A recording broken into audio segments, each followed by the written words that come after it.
sehingga tamu itu juga kelepek-kelepek, kelepek-kelepek, kelepek-kelepek. Teorinya food cost itu adalah hanya top manajemen aja sih. Kalau owner itu nyaris jarang yang mempertanyakan owner itu, yang dipikirkannya itu berapa lo akan store bulan. Ada yang tanya mengenai presentasi food cost lagi, kan sebetulnya food cost yang baik itu berapa sih? Aduh, pertanyaan dari dulu tentang food cost dulu nih, bosan ya. Kayaknya nggak ada lain lagi yang harus kita pikirkan di hospitality itu selain food cost melulu ya Allah. Berbicara tentang food cost memang harus kita lihat secara utuh dan secara holistik supaya penanganannya memang benar-benar tepat sekali. Lagian kan tujuan utama food cost itu adalah hanya mematok harga supaya kita bisa set berapa sih sebetulnya harga jual yang akan kita tentukan, yang cocok tentunya untuk tamu. Jadi teorinya begini, semakin rendah food cost maka semakin gede cuan yang diperoleh sebuah restoran tersebut. Teorinya sih begitu ya, sehingga para chef atau manajer, general manager berupaya keras tekan food cost terus demi meraup keuntungan yang besar tadi. Apa iya meraih keuntungan itu hanya bisa dilakukan dengan memuja-muja food cost yang rendah? Ntar dulu nih, kalau soal strategi meraup keuntungan di dalam dunia hospitality, bukan hanya memaksakan food cost itu harus rendah. Masih banyak lagi variabel-variabel yang lain yang harus kita urai dan harus kita perhatikan secara detail. Ya, termasuk di dalamnya misalkan bagaimana caranya kita bisa memasak makanan yang enak lah sebagai dasar ya.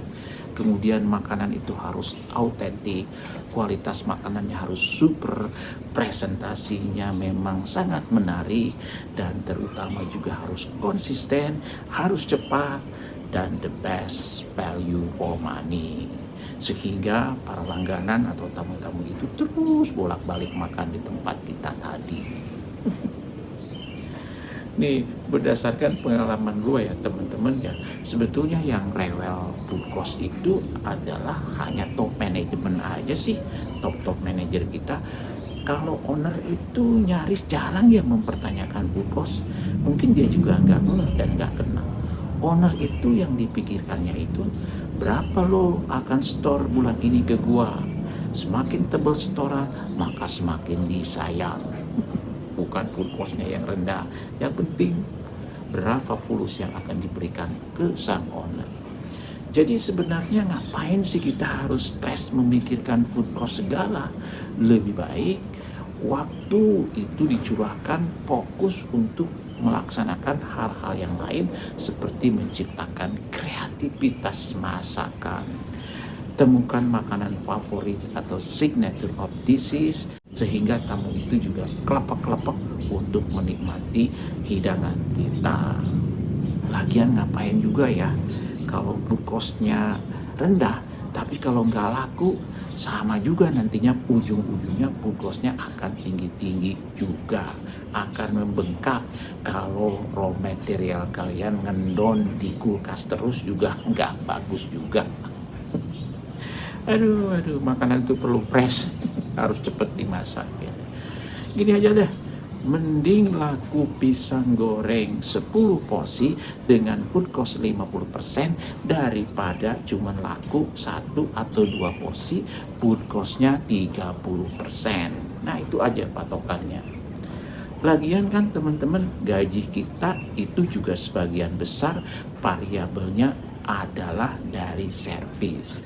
Nah, kalau berbicara servis berarti harus nguber revenue sebanyak-banyaknya. Semakin banyak revenue, semakin banyak servis yang akan kita kolek dan yang akan kita bagikan ke tim kita. Hore, servisnya banyak banget. Bukan hore, food cost-nya kecil banget. Berapapun food cost-nya, yang penting yang pertama nih, makanan itu harus laku. Yang kedua, jangan rugi. Yang ketiga, kamu balik lagi, datang lagi untuk makan di tempat kita. Gak usah lagi lah muja-muji food cost-nya rendah segala. Lebih baik waktu dan pikirannya dicurahkan bagaimana caranya untuk menggrab revenue yang sebanyak-banyaknya. Maju terus Hospitality Nusantara bersama Roma Hospitality. Semoga bermanfaat. Roma Hospitality Indonesia dibikin asyik-asyik aja.